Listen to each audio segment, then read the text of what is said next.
The black Mercedes pulled up outside her apartment at 2 in the morning and Nicole knew her life was about to change forever. She stood at the window in her bathrobe, watching 3 men in dark suits step out of the car. They moved like predators. Efficient. Deliberate. The kind of men who didn't need to raise their voices to make you obey. Behind her, Travis was passed out on the couch, drunk and snoring. He had no idea what was coming. Nicole did. She'd been expecting this since the moment those men showed up 4 days ago with their quiet threats and their expensive watches. Friday had come. Travis hadn't paid. The knock on the door was soft. Almost polite. Nicole's hands shook as she walked across the living room. She could run. Grab her keys and slip out the back door while Travis was unconscious. But where would she go? Her sister lived 3,000 miles away. She had $200 in cash and a car that barely ran. She opened the door. The man standing in the hallway was the same one from before. The one who'd given her the handkerchief when she cut her hand on broken glass. He was tall, broad-shouldered, with dark hair and eyes that looked black in the dim hallway light. Korean, she'd guessed, based on his features and the way the other men deferred to him.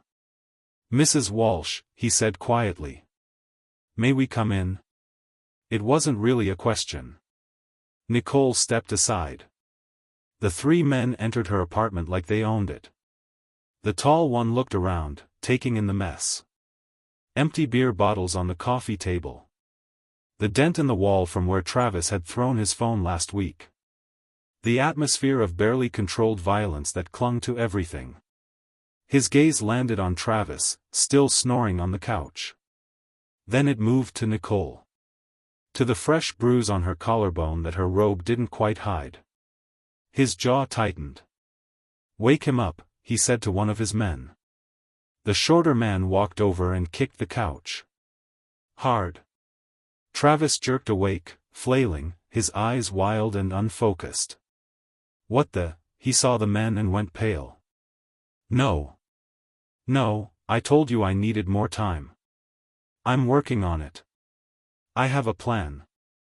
"Your plan was to lose another 50,000 at the casino last night." The tall man's voice was flat.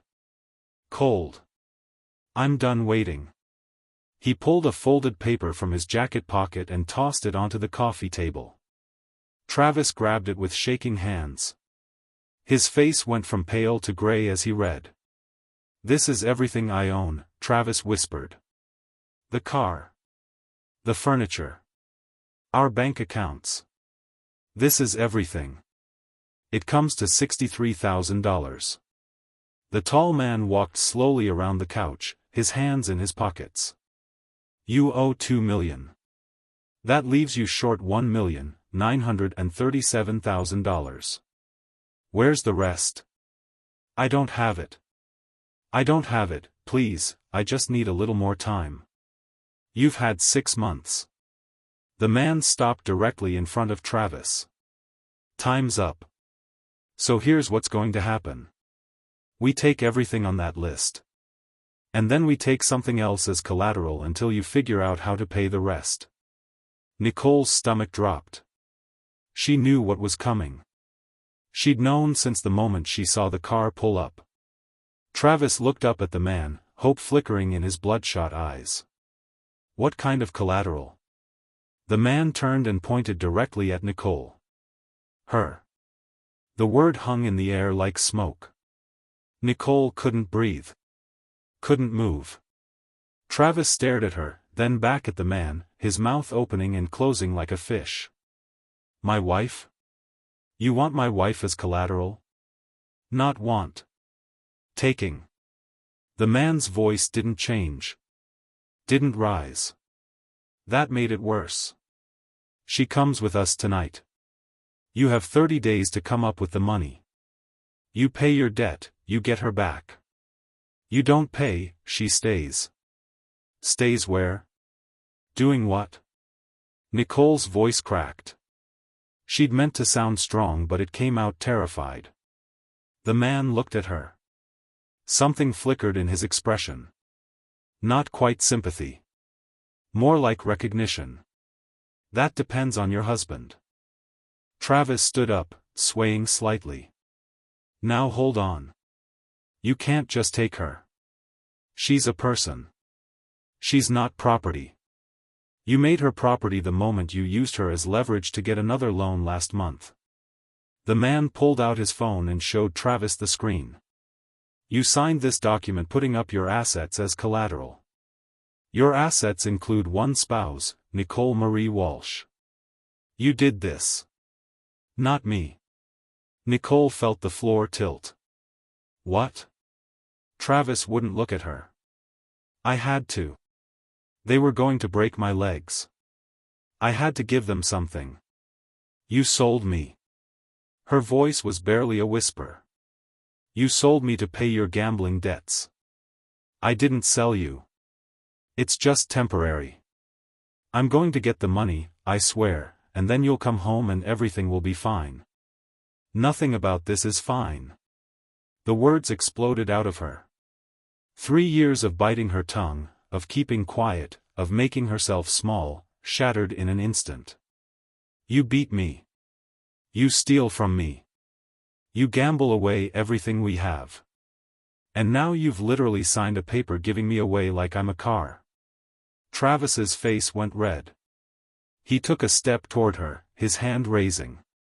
Don't you dare talk to me like. The tall man moved faster than Nicole could track. 1 second he was standing by the couch. The next second he had Travis by the throat, lifted half off the ground, slammed against the wall hard enough to crack the drywall. Touch her again, the man said softly, his face inches from Travis's, and I'll throw you off your balcony. We're on the 14th floor.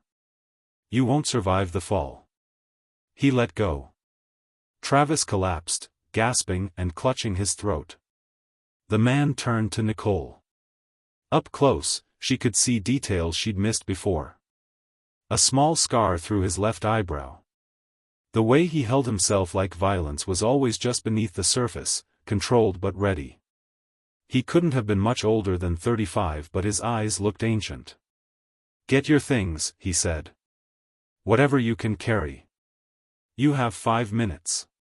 Where are you taking me? Somewhere safer than here. That's not an answer.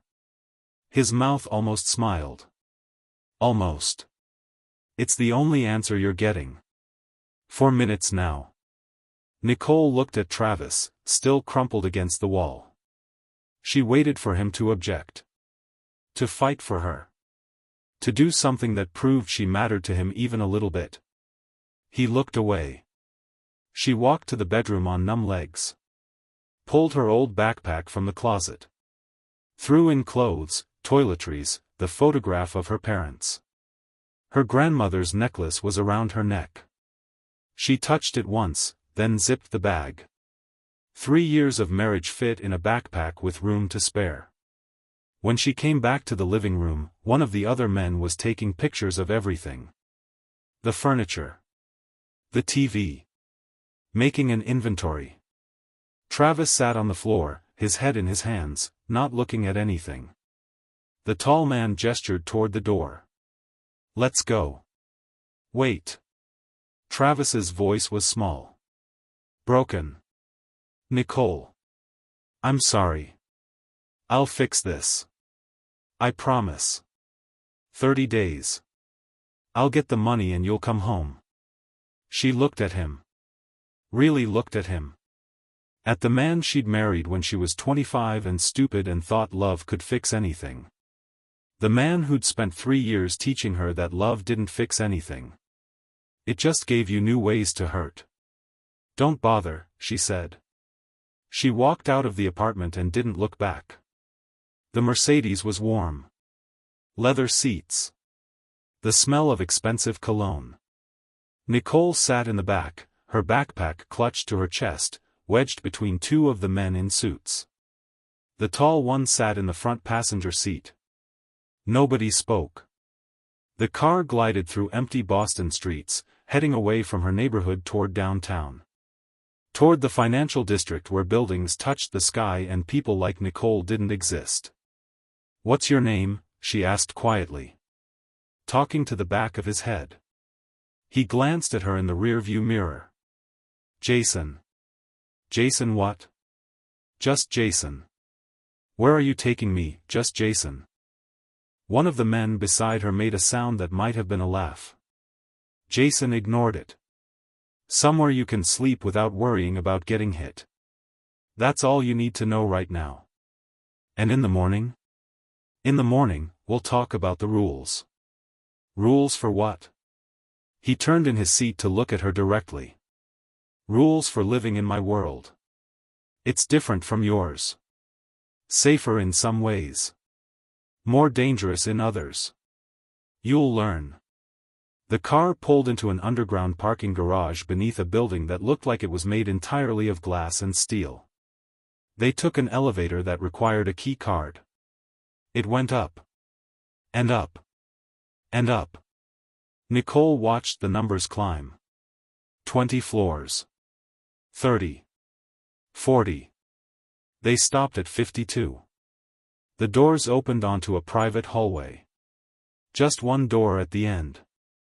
Jason unlocked it and gestured for Nicole to enter. She stepped into a penthouse that belonged in a magazine. Floor-to-ceiling windows overlooking the entire city. Furniture that probably cost more than her car.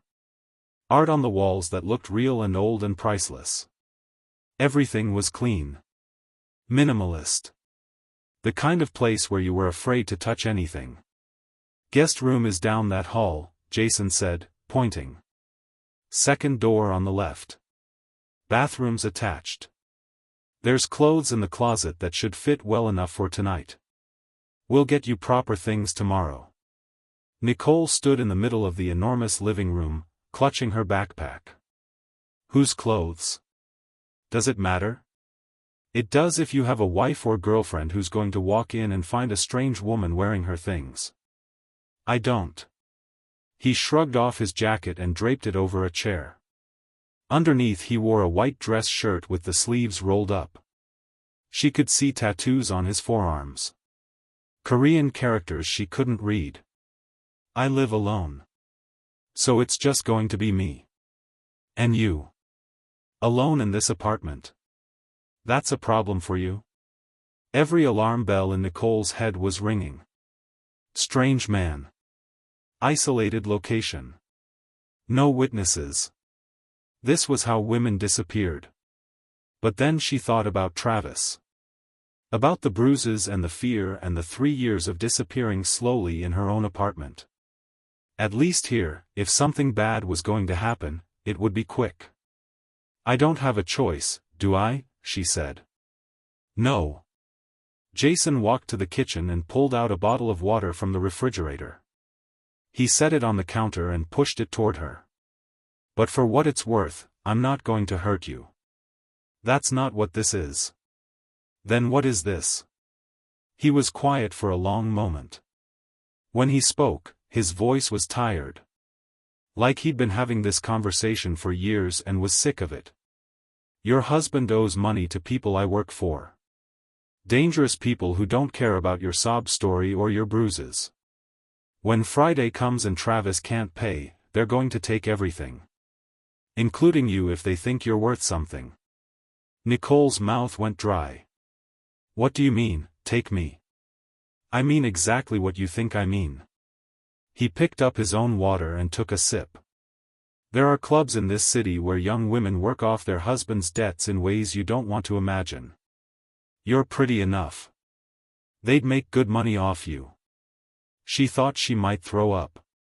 Travis wouldn't let that happen. Jason's laugh was harsh. "Travis would hand you over himself if it meant saving his own skin.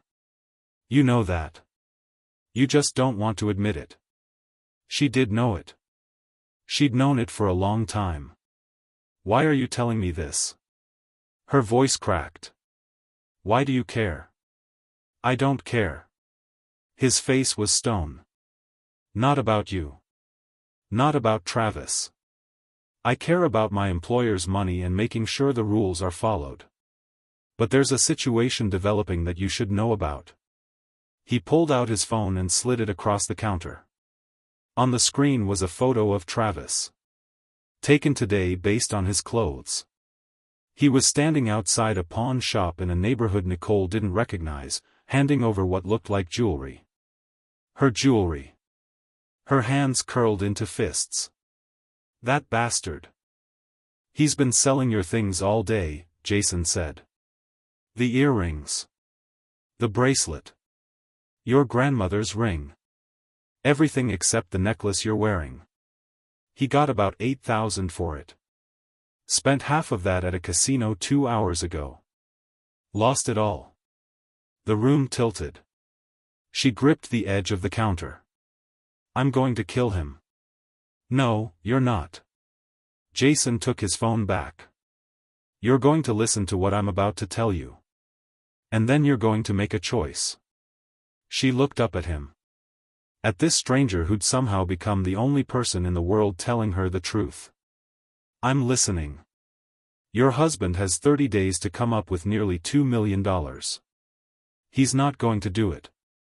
He's going to die. And when he does, you need to decide what happens next. You can go back to your old life. Start over somewhere he can't find you. I'll give you enough money to disappear. Or you can stay here. Work for me. Build something that's yours. Work doing what? Whatever I need.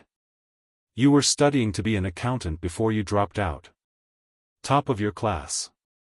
Dean's List 3 semesters in a row. Then you met Travis and everything stopped. He tilted his head.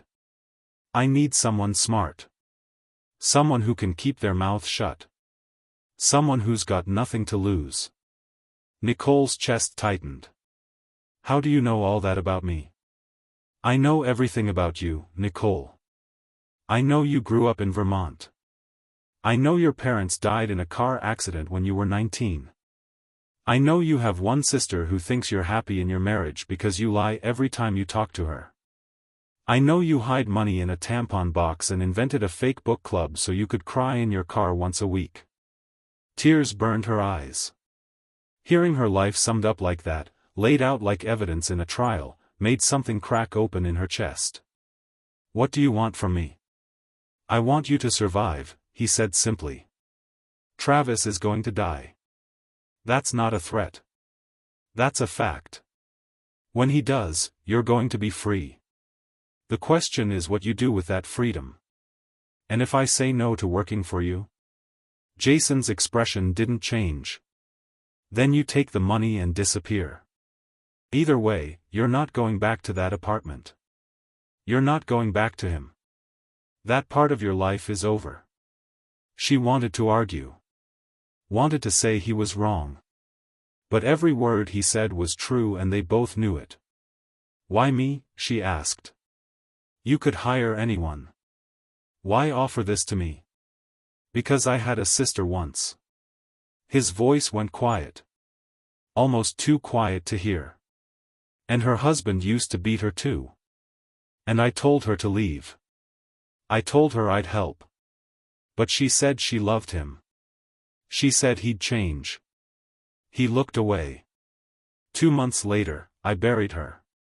So when I see a woman with bruises and dead eyes, I help. Because maybe this time it'll make a difference. Nicole didn't know what to say. She reached over and squeezed his hand. Just once. He didn't pull away. I need to think about it, she whispered. You have 30 days. He pulled his hand back and stepped away. Get some sleep. Tomorrow we'll talk about the rules for living here. But tonight, just rest. You look like you haven't slept properly in years. He walked away, disappearing into what she assumed was his bedroom. A door closed. She heard water running. Nicole stood alone in the penthouse, surrounded by luxury and silence and the terrifying freedom of not knowing what came next. She walked down the hallway to the guest room. It was bigger than her entire apartment bedroom.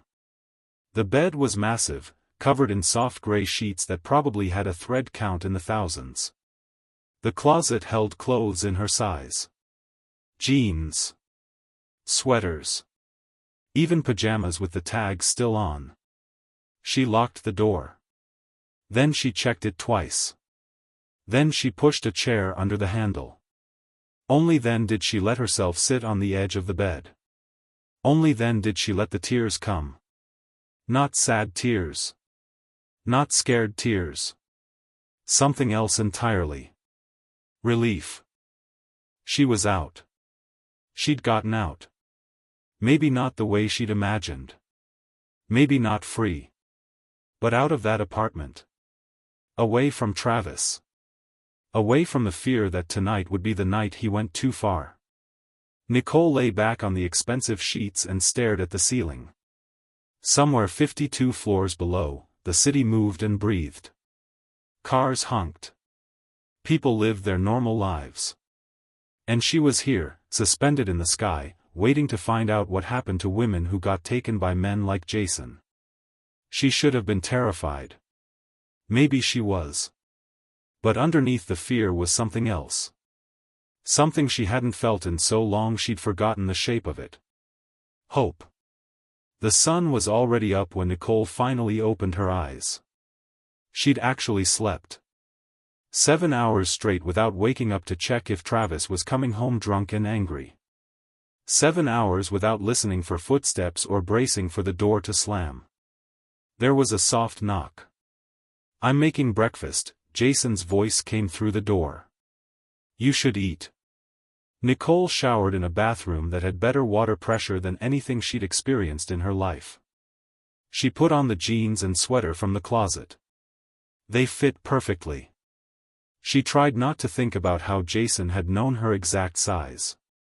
When she emerged, she followed the smell of coffee to a kitchen that looked like it belonged in a restaurant. Jason stood at the stove, cooking eggs with the kind of casual competence that suggested he did this often. He was wearing jeans and a black t-shirt. No shoes. His hair was still damp. He looked different without the suit. Younger. Almost normal. "Sit," he said, nodding toward the island. "How do you like your eggs?" "Scrambled. No cheese." He nodded and cracked 2 more eggs into the pan. The silence stretched between them. Not uncomfortable exactly. Just weighted with everything neither of them was saying. "There are rules," Jason said, not looking at her. "If you're going to stay here. Things you need to understand." "I'm listening." "First. You don't leave this apartment without me or one of my men. Not to go downstairs. Not to check the mail. Not for any reason. There are people in this city who would love to get their hands on leverage over me. You're leverage now." Nicole's stomach turned. "So I'm a prisoner. You're protected." He slid the eggs onto a plate and set it in front of her along with toast and coffee. "There's a difference. Doesn't feel like one. Give it time." He leaned against the counter, his own plate in hand. "Second rule. Don't ask me about my business. Don't ask about the people I work for. Don't ask why someone calls or where I'm going. It's safer for you if you don't know. And if someone asks me questions? No one's going to get close enough to ask you questions. But if they do, you don't know anything. You're just the wife of a man who owes money. You're here temporarily. That's all." The word "wife" made her flinch. Jason noticed. "Third rule," he continued. "Don't contact your husband. Don't call him. Don't text him. Don't send messages through friends. As far as Travis is concerned, you've disappeared into my world and that's where you're staying until he pays up. What if he doesn't pay? What happens to me?" Jason was quiet for a moment. He set his plate down and looked at her with those dark, unreadable eyes. "Let's hope it doesn't come to that." "That's not an answer. It's the only one you're getting." He pushed off the counter. "Eat. Then I'll show you the rest of the apartment." You'll be spending a lot of time here. Might as well get comfortable. Nicole picked at her eggs. They were perfectly cooked. She hated that they tasted good. Hated that this prison came with gourmet breakfast and soft sheets. Why did you stop him? She asked quietly. Last night. When Travis tried to hit me. You didn't have to do that. Jason didn't turn around. He was rinsing his plate in the sink. I don't hit women. And I don't let other people hit them in front of me. Everything about you is complicated. That made him turn. He studied her face. You're probably right about that. The days blurred together. Jason was gone most of the time. He left early in the morning wearing suits that probably cost more than her car. He came back late at night, sometimes with blood on his knuckles that he washed off in the kitchen sink without explanation. Nicole learned the rhythm of the penthouse. She woke up around 8. Made herself breakfast. Spent the day reading or watching movies or just staring out the windows at the city below. At night, she made dinner. Sometimes Jason joined her. Sometimes he didn't. When they did eat together, they didn't talk much. But she started to notice things. The way he always made sure she ate first. The way he kept the apartment warm because she'd mentioned being cold once. The way he bought the specific brand of coffee she liked without her asking. On the 4th day, Nicole was reading in the library when Jason came home early. She heard the door open. Heard voices. Men speaking Korean, fast and angry. She peeked out into the hallway. Jason was with 2 other men in suits. They were arguing about something. One of the men gestured wildly. Jason just stood there, his face calm, his voice low. Then he said something sharp and final. The 2 men went quiet. They bowed slightly and left. Jason turned and saw Nicole watching. Did you understand any of that? No. Good. He loosened his tie and walked past her into the kitchen. She followed. What was that about? Nothing that concerns you. He pulled out a bottle of whiskey and poured 2 fingers into a glass. He downed it in one gulp. You're bleeding. Nicole pointed to his hand. Blood dripped from his knuckles onto the white countertop. He looked down like he'd forgotten. It's fine. Let me clean it. I said it's fine. Nicole walked to the sink and ran water over a clean dish towel. She walked back to where Jason stood and grabbed his wrist. He tensed but didn't pull away. Sit, she commanded. He almost smiled. You're bossy. And you're stubborn. Sit down. He sat. Nicole cleaned the blood away carefully. The cuts weren't deep. Just scraped knuckles from hitting something. Or someone. This is going to sting, she said, reaching for the whiskey. I've been shot. I think I can handle, he hissed when she poured the alcohol over the cuts. Okay. That stings. Baby. Nicole wrapped his hand in the towel. Hold that there for a minute. She expected him to argue. Instead, he did what she said. She stood there in the kitchen with this dangerous man's hand in hers, and something shifted. Some invisible wall between them cracked just a little. Thank you, Jason said quietly. You're welcome. You didn't have to do that. I know. Nicole let go of his hand and stepped back. But you stopped Travis from hitting me.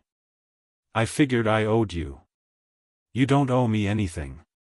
Then consider it a favor between people who are stuck with each other. Jason looked up at her. For the first time since she'd met him, he really smiled. It changed his whole face. Made him look younger. Almost human. Between people who are stuck with each other, he repeated.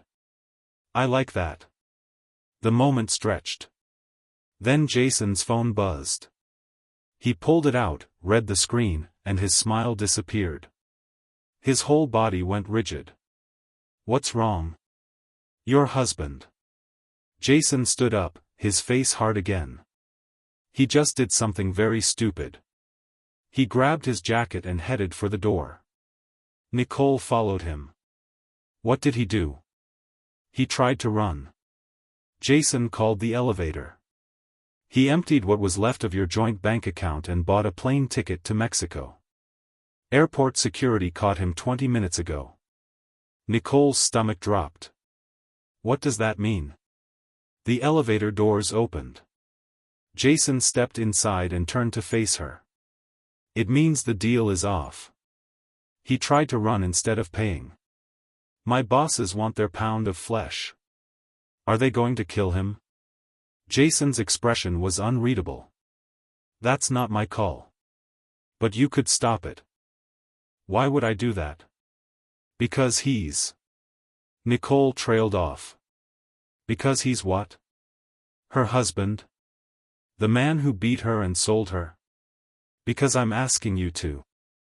Jason looked at her for a long moment. The elevator doors started to close.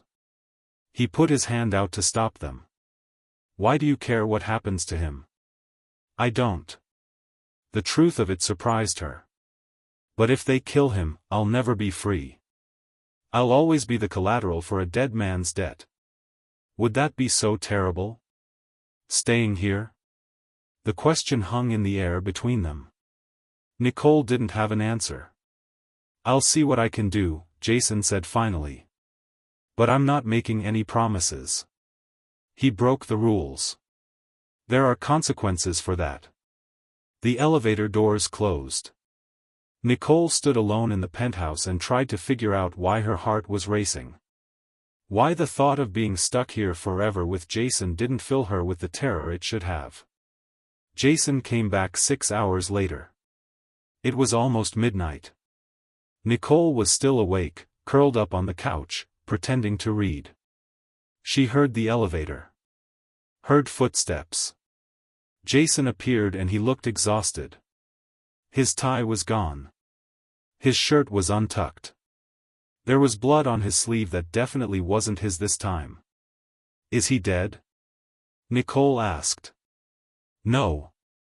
Jason walked to the bar and poured himself a drink. But he wishes he was. What does that mean? It means my bosses weren't happy about him trying to run. It means they wanted to send a message. It means he's in a hospital with 2 broken legs and a very clear understanding of what happens if he tries anything like that again. Nicole should have felt something. Horror. Sympathy. Instead, she felt nothing. Just a strange empty calm. How long does he have now? 2 weeks. Jason drained his glass. They cut his time in half. He comes up with the money in 2 weeks or they kill him. No more chances. He doesn't have that kind of money. He can't get it in 2 weeks. I know. So he's going to die. Probably. Nicole stood up. Walked over to where he stood. And when he does, what happens to me? Jason set down his glass. He turned to face her fully. They were standing close. Closer than they'd been since that first night. That depends on what you want. I want to know if I'm still collateral. Or if I'm something else. What do you want to be? Nicole's heart hammered. This was dangerous. This man was dangerous. But she'd been living in danger for 3 years. At least this danger came with a choice. I want to stay, she said. Not as collateral. Not as a prisoner. But as someone who works for you. Someone you can trust. Jason reached out and tucked a strand of hair behind her ear. The gesture was gentle. Almost tender. You sure about that? My world is violent. It's dangerous.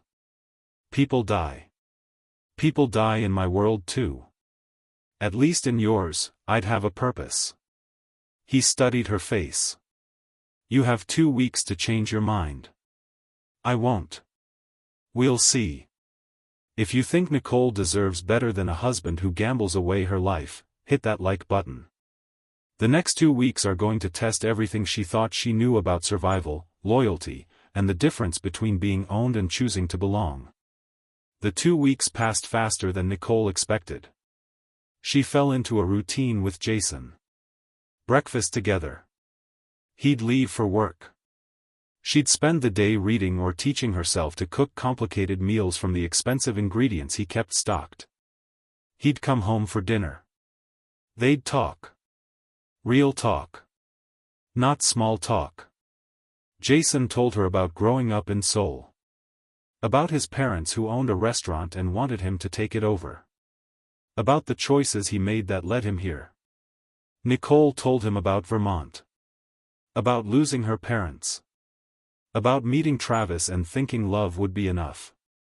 They didn't talk about what would happen when the 2 weeks were up. They both knew. On day 12, Jason came home early. Nicole was in the kitchen making dinner when she heard the elevator. She turned, expecting to see him alone. He wasn't alone. 3 men followed him into the apartment. They were older. Harder. One of them had a scar running down the side of his face that made Nicole's stomach turn. "Nicole," Jason said, his voice carefully neutral. "Go to your room." She knew that tone. She'd heard it from Travis enough times. It meant danger was coming and she needed to be somewhere else. But she'd promised herself she was done hiding. "What's going on?" she asked. "Nothing that concerns you. Go." The man with the scar laughed. "This is her. The Collateral?" He said something in Korean to Jason. Whatever it was made Jason's jaw tighten. "English," Jason said sharply. "She doesn't understand Korean." "I said she's prettier than I expected." The scarred man walked closer to Nicole. She backed up against the counter. "Worth more than 2 million easy. We could make good money with her. She's not for sale.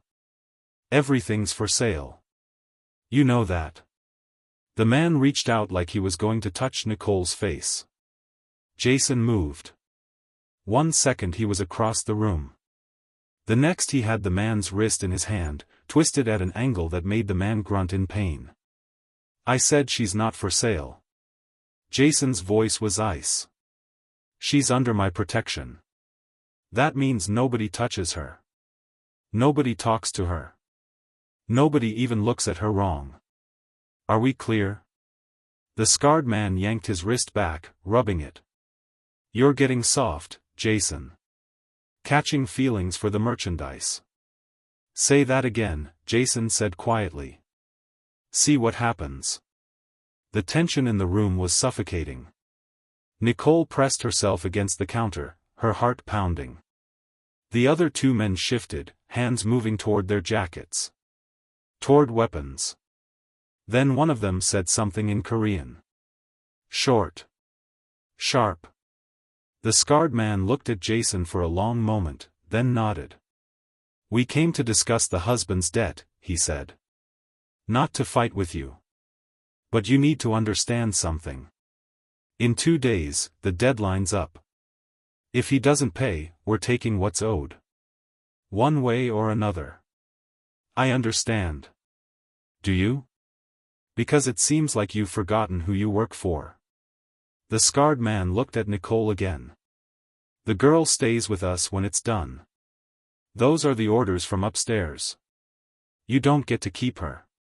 Jason's hands curled into fists. "I'll talk to them. Make a deal." "There's no deal to make. She's collateral for a $2 million debt. When the husband dies, she pays what's owed. That's how this works." The man walked toward the elevator. The other 2 followed. Before the doors closed, the scarred man looked back. 2 days, Jason. Don't make this harder than it needs to be." The elevator descended. Jason stood perfectly still, his back to Nicole, every muscle in his body coiled tight. "Jason. Go to your room." No. He turned. His face was a mask of rage barely contained. I said go to your room. I'm not leaving you alone right now. Nicole. No. She walked toward him. I'm done being sent away. I'm done hiding while men decide what happens to me. You want me to work for you? You want me to stay? Then treat me like a partner. Tell me what's happening. Jason stared at her. Then slowly, the rage drained from his face. He looked exhausted. Defeated. They're going to take you, he said quietly. When Travis dies. My bosses want you. They're going to put you to work in one of their clubs. And there's nothing I can do to stop it. Nicole's blood went cold. What kind of clubs? The kind where women don't have a choice about who they serve or what they do. The kind where you disappear and nobody asks questions. She thought she might be sick. You said I was under your protection. I lied. He walked to the windows, staring out at the city. I thought I had more power than I do. I thought I could keep you safe. But I'm just middle management. I don't make the rules. I just enforce them. Then we run. Jason laughed. It was a bitter sound. Run where? They have people in every city. Every country.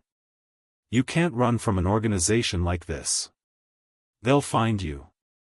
And when they do, they'll kill you for trying. Then we fight. Against what? An army? Nicole, these people own half of Boston. They have judges. Cops. Politicians. You can't fight that kind of power. Nicole walked over to him. Grabbed his arm. Made him look at her. Then what do we do? I'm not going to some club. I'm not going to let them use me like that. I'd rather die first. Jason's expression shifted. Something dangerous flickered in his eyes. Don't say that. Why not? It's true. I've spent 3 years being used by a man who didn't care if I lived or died. I'm not doing it again. I'd rather. He kissed her. It was hard. Desperate. Like he was drowning and she was air. Nicole gasped against his mouth but didn't pull away. She grabbed his shirt and kissed him back with 3 years of loneliness and fear and hope pouring out all at once. When they finally broke apart, both breathing hard, Jason rested his forehead against hers. I'm not letting them take you, he whispered. I don't care what I have to do. I'm not letting them touch you. Then what? I have an idea. It's dangerous. It's probably going to get us both killed. But it's the only option we have. Nicole pulled back to look at his face. Tell me. There's a man. Robert Chen. He's been stealing from my bosses for 2 years. Small amounts. Careful. Smart. We've been trying to find proof for months. If we can catch him, if we can recover what he stole, my bosses will owe me. I can cash in that favor. Use it to buy your freedom. How much did he steal? About 800,000. Not enough to cover Travis's full debt. But enough that my bosses would consider it a fair trade. And how do we catch him? Jason smiled. It wasn't a nice smile. We set a trap. And you're the bait. Nicole should have been terrified. Should have run. Instead, she felt that same spark of hope she'd felt the first night. Tell me what to do. They spent the next day planning. Robert Chen worked in the accounting department of one of Jason's businesses. A restaurant downtown that was really a front for money laundering. He'd been there for 18 months, slowly skimming cash through fake vendor accounts. He has a type, Jason explained, showing Nicole a file. Young. Vulnerable. Women who need help. He likes to play hero. Likes to mentor them while he's stealing from under their noses. So I get hired in his department. Get close to him. Find the proof. Exactly. And if he figures out what I'm doing? Jason's expression darkened. He won't. Because I'll be watching every second. You're not doing this alone. Nicole looked at the file. At the photo of Robert Chen. Balding. Glasses. He looked like someone's boring uncle. When do we start? Tomorrow. I've already arranged the interview. You're Nicole Reed now. Divorced. New to Boston. Looking for a fresh start. He handed her a driver's license with her photo but a different name. Everything looked real. How did you? I have resources. He closed the file. But Nicole, you need to understand something. If this goes wrong, if they find out what we're doing, they'll kill us both. There's no safety net. No backup plan. We get one shot at this. I understand. Do you? Because once we start, there's no going back. You're all in. With me. Against people who will destroy you for trying. Nicole thought about Travis. About the apartment and the bruises and the 3 years of being invisible. Then she thought about Jason. About breakfast and late-night conversations and the way he looked at her like she mattered. I'm already all in, she said. Jason reached out and cupped her face. Then we do this together. Partners. Partners. He kissed her again. Softer this time. Like a promise. The next morning, Nicole walked into the restaurant wearing a gray pencil skirt and cream blouse. Her hair was pulled back. She carried a folder with a fake resume and references Jason had created. The receptionist led her to Robert Chen's office. He stood up when she entered, smiling warmly.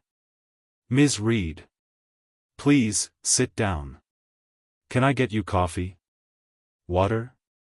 Water would be great. He poured her a glass and settled behind his desk. So.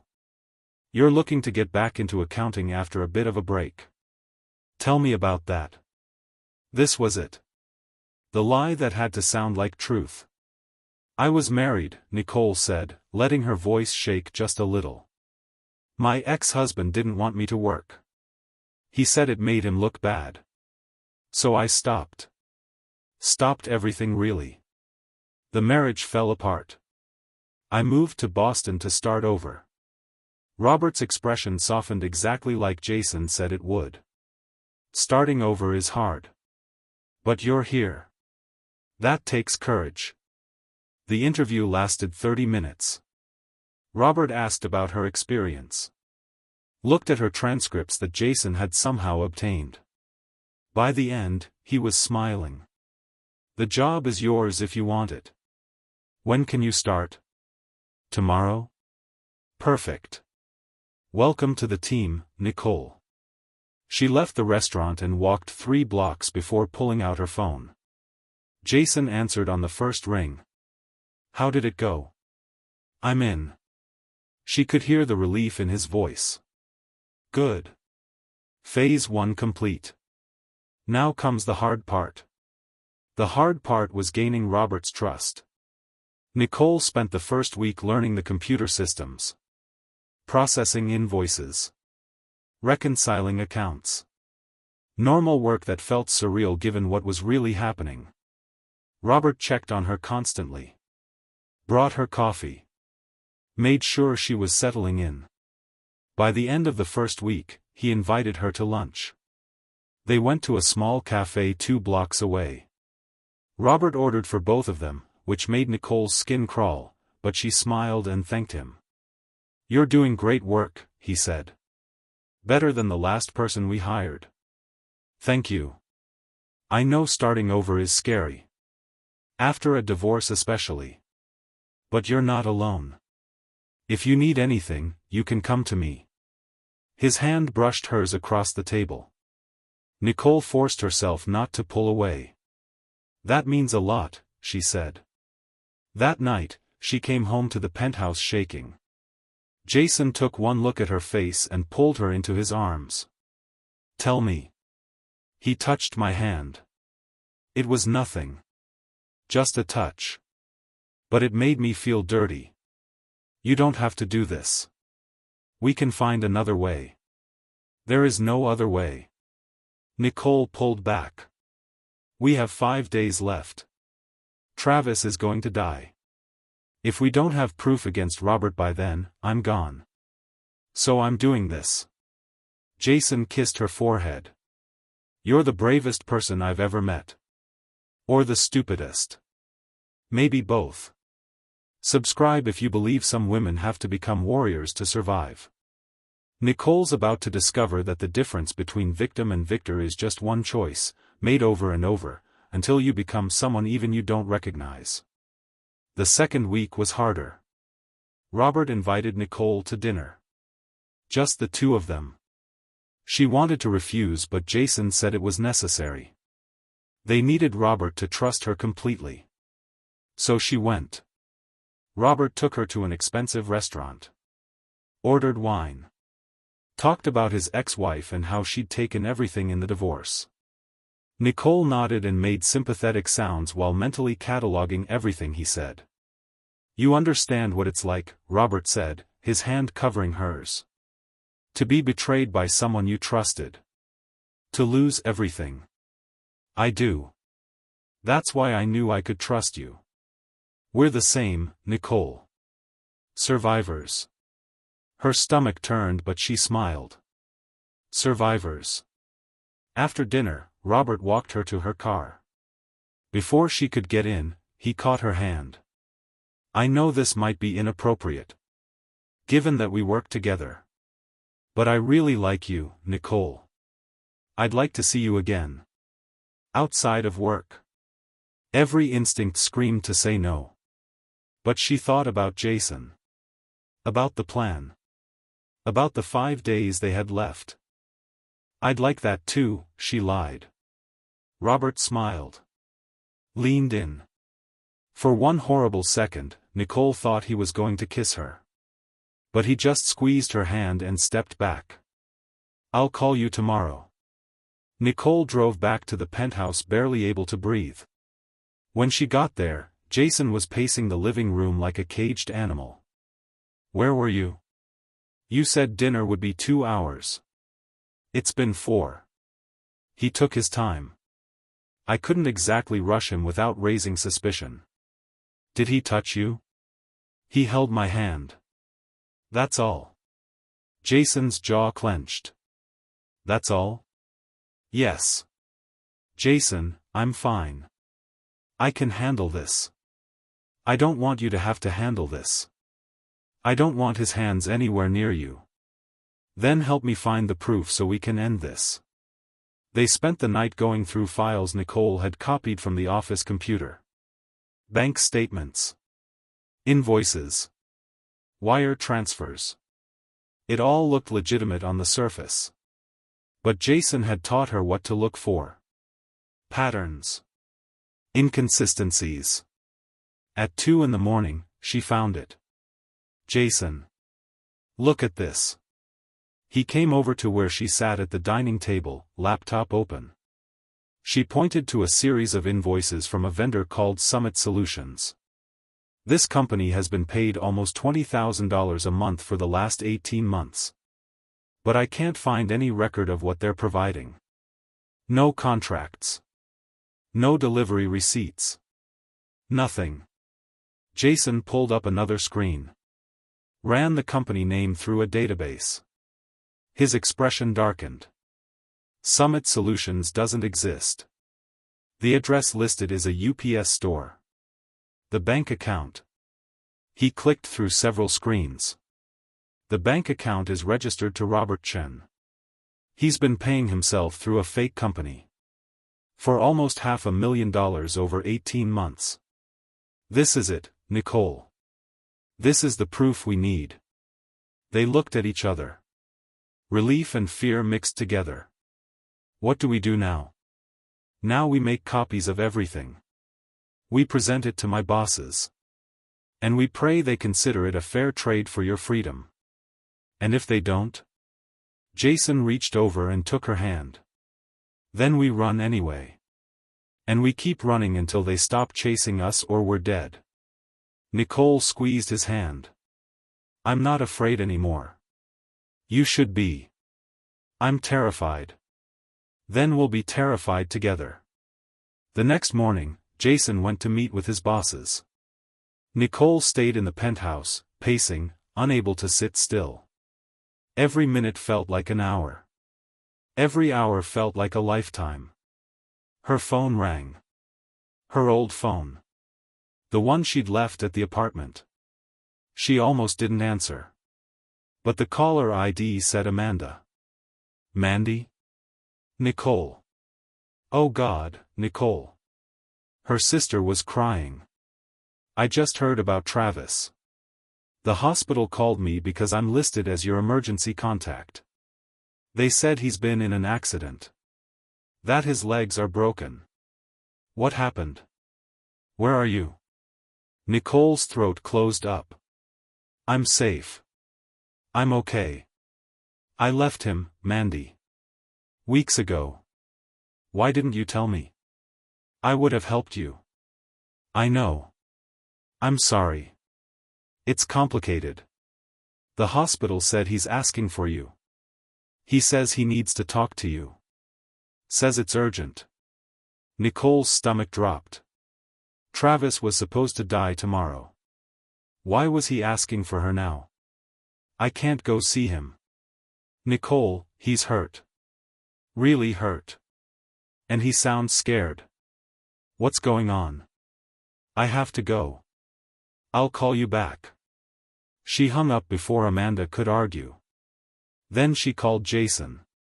He answered immediately. What's wrong? Travis is asking for me. My sister called. He's saying it's urgent. Don't go to him. It's a trap. What if it's not? What if he actually has the money? What if? Nicole, listen to me. My bosses just agreed to the deal. They're taking Robert's theft as payment for most of Travis's debt. But they want to make an example of your husband. They're going to kill him tonight. If you go to that hospital, you'll be there when it happens. Her blood went cold. Tonight? They moved up the timeline. I just found out. I'm coming home right now. Pack a bag. We're leaving Boston. Leaving? Jason, what about Robert? What about the restaurant? Forget all of it. The deal's done, but my bosses don't trust me anymore. They know I care about you. They think I'm compromised. We have maybe 6 hours before they come for us too. Nicole's hands shook. Where do we go? I have a place. Upstate. A cabin no one knows about. We go there. We lay low for a few months. Then we figure out what comes next. Okay. Okay. I'll pack. Nicole. His voice softened. I'm sorry. I promised I'd keep you safe.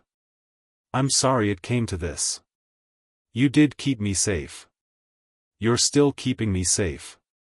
Just come home. She hung up and started throwing things in a bag. Clothes. The photo of her parents. Her grandmother's necklace. The laptop with all the evidence against Robert. She was halfway done when she heard it. The elevator. But Jason had said 6 hours. He couldn't be back yet. Nicole froze. Listened. Footsteps in the hallway. More than one person. Men speaking in low voices. Korean. Her heart stopped. They'd come early. They knew. She grabbed her phone and texted Jason. They're here. Then she did the only thing she could think of. She ran to Jason's office. The one room in the apartment he'd told her never to enter. She threw open the door. Inside was a desk. A computer. And on the wall, a cabinet. She pulled it open. Guns. At least a dozen of them. Rifles. Pistols. Ammunition. Nicole had never held a gun in her life. Her hands shook as she grabbed a pistol. It was heavier than she expected. She checked the magazine like she'd seen in movies. It was loaded. The footsteps were getting closer. She thought about Sarah. About the woman in the story Jason had told her once. The one who grabbed a cast iron skillet and fought soldiers. The one who refused to hide. Nicole took a deep breath. Chambered around. And stepped out of the office. 3 men stood in the living room. One of them was the scarred man from before. They all had guns drawn. "There she is," the scarred man said. "Make this easy, girl. Come with us. Don't make us hurt you." "No." He laughed. "No? You think you have a choice? I think I'm done letting men tell me what to do." Nicole raised the gun. Her hands were shaking but her voice was steady.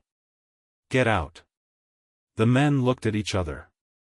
Then back at her. "You ever shot someone before?" "No. But I'm a quick learner." The scarred man took a step forward. "Put the gun down before you hurt yourself." Nicole fired. The shot was deafening. The recoil nearly knocked her over. But the bullet hit exactly where she aimed. Right at the scarred man's feet. The floor exploded in splinters. The men froze. "Next one's higher," Nicole said. "Get out." For a long moment, nobody moved. Then the scarred man smiled. "You've got fire. I like that. But you're outnumbered. 3 against 1. Even if you shoot me, my guys will kill you before you can reload. Maybe. But you'll still be dead. Is that worth it to you?" The standoff stretched. Nicole's hands ached from gripping the gun so tight. Sweat dripped down her back. One of the other men said something in Korean. Short. Urgent. The scarred man's smile faded. "This isn't over. Jason can't protect you forever. Eventually, you'll slip. And when you do, we'll be waiting." They backed toward the elevator. Guns still raised. Nicole kept hers trained on the scarred man until the doors closed. Then she collapsed. The gun clattered to the floor. Her whole body shook. She just shot at someone. She just threatened to kill someone. And part of her had meant it. The elevator dinged. Nicole grabbed the gun again, her heart hammering. The doors opened. Jason burst out, his own gun drawn. He saw Nicole on the floor. Saw the bullet hole. His face went white. "Are you hurt?" "No. They were here. 3 of them. I shot at them." Jason pulled her into his arms. "You're okay. You're okay. Did they touch you?" "No. I made them leave." He pulled back, looking at her face. Something like pride flickered in his eyes. "You made them leave." "I shot at them. Jason, I shot at them." "I know. I heard." He kissed her forehead. Her cheeks. Her mouth. "You're incredible. You're the bravest person I've ever met. I'm terrified." "Good. Terrified keeps you alive." He grabbed her bag from the bedroom. "We're leaving now." "No waiting. We go to the cabin tonight." "What about Travis?" "He's already dead. My bosses sent someone to the hospital an hour ago. It's done."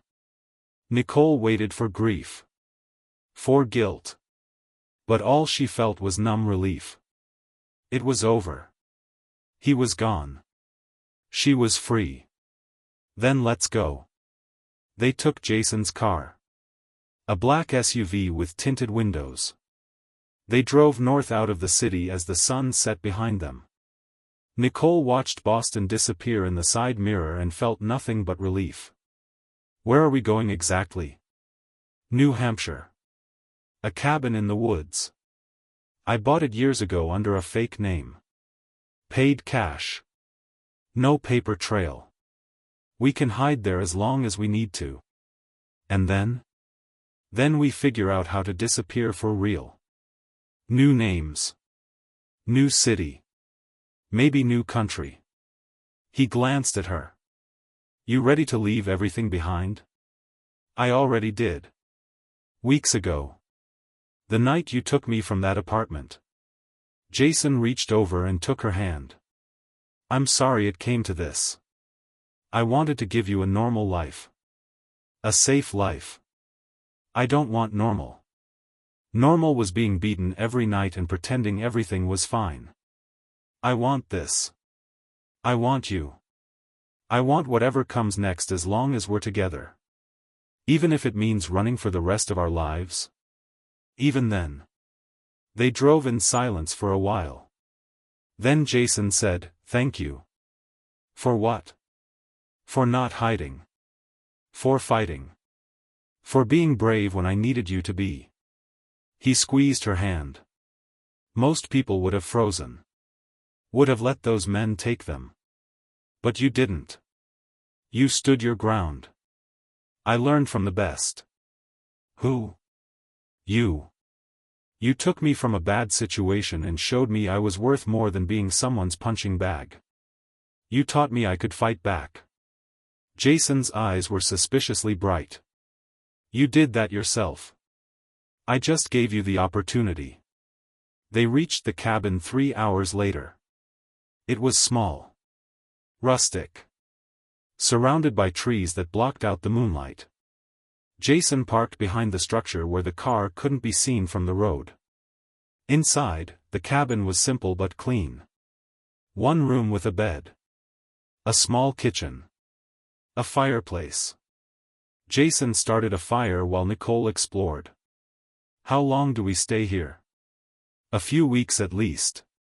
Let things cool down. Let my bosses forget about us. He finished with the fire and turned to her. Then we move. Somewhere warm. Maybe California. You said your sister lives there. She does. We could be near her. Start over. Build something clean. Nicole walked over to him. Wrapped her arms around his waist. I don't care where we go. As long as it's together. Jason held her tight. Together. I promise. That night, they lay in bed listening to the fire crackle and the wind in the trees. Nicole felt safe for the first time in years. Really safe. Not because she was hidden. But because she'd fought for this. She'd earned it. Jason? Yeah. Do you think they'll find us? He was quiet for a moment. Eventually. People like my bosses don't forget. But by the time they do, we'll be long gone. Different names. Different lives. They'll be looking for Nicole Walsh and Jason Kim. They won't find Nicole Reed and her husband John. John? Too boring. She laughed. Actually laughed. Perfect. 3 months passed. Nicole and Jason lived in the cabin like ghosts. They only went to town once a week for supplies. Paid cash. Kept their heads down. Jason grew a beard. Nicole dyed her hair blonde. They looked like different people. They felt like different people. During the day, Jason chopped wood and fixed things around the cabin. Nicole cooked and read and slowly started to feel human again. At night, they talked. Made plans. Dreamed about futures that felt impossible but also inevitable. I want to finish my degree, Nicole said one night. Online. Under my new name. Is that crazy? No. It's smart. You need credentials if we're going to start a business. What kind of business? I don't know yet. Something legitimate. Something that doesn't involve breaking people's legs or laundering money. Nicole smiled. Look at us. A crime boss and his collateral planning a legitimate future. Former crime boss. And you were never just collateral. Not to me. She kissed him. I know. On the first day of spring, Jason proposed. It wasn't fancy. Just him on one knee in the kitchen holding a simple gold band. I know we're already pretending to be married. But I want to make it real. I want you to be my wife. Not Nicole Walsh, who was collateral. But Nicole Reed. My partner. My equal. The person I build a life with.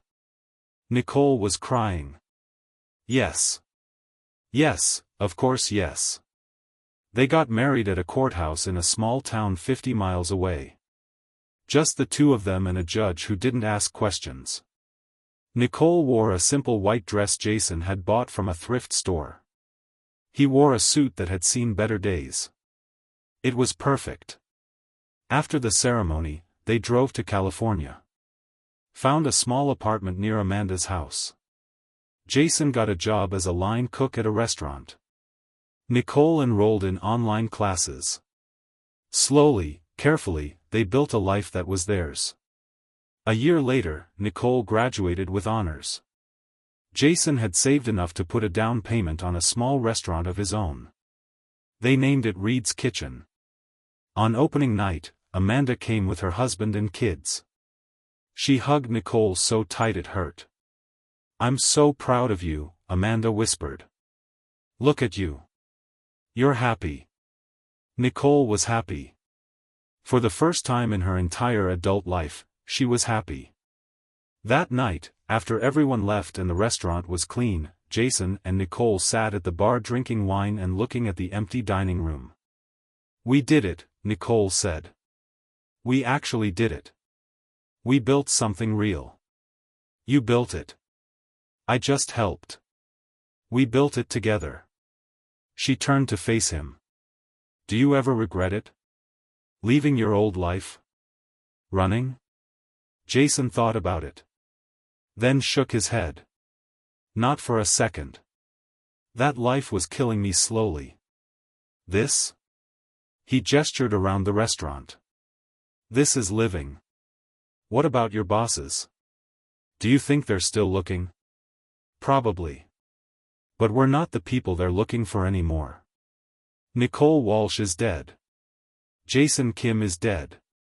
We're just John and Nicole Reed. Two people who run a restaurant and pay their taxes and live a boring, normal life. Boring, Nicole repeated. I like boring. Me too. 2 years later, Nicole was pregnant. They had a daughter. Named her Sarah after the woman in Jason's story. The one who fought soldiers and escaped to the mountains. Sarah Reed grew up never knowing her parents' real names. Never knowing her father used to break people's bones for money or that her mother had once shot at armed men in a penthouse. She just knew she was loved. Protected. Safe. And that was enough. 20 years after they ran, Nicole and Jason sat on the porch of their house watching the sunset. Sarah was in college studying law. The restaurant had expanded to 3 locations. They had more money than they needed and a life that felt like a dream. Do you ever think about that night? Nicole asked. The night you took me from Travis? Sometimes. Do you regret it? Jason took her hand. The same hand he'd held that first night in the penthouse. Taking you was the best decision I ever made. Everything good in my life came from that choice. Even the running? The fear? Even that. Because it led here. To you. To Sarah. To this life. He kissed her hand.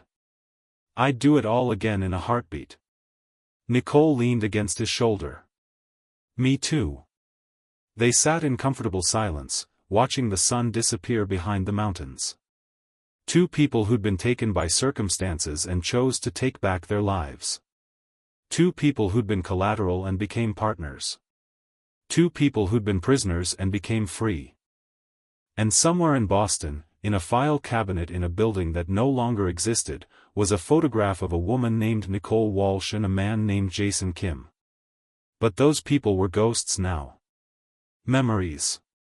Stories people told about what happened to those who tried to run from the organization.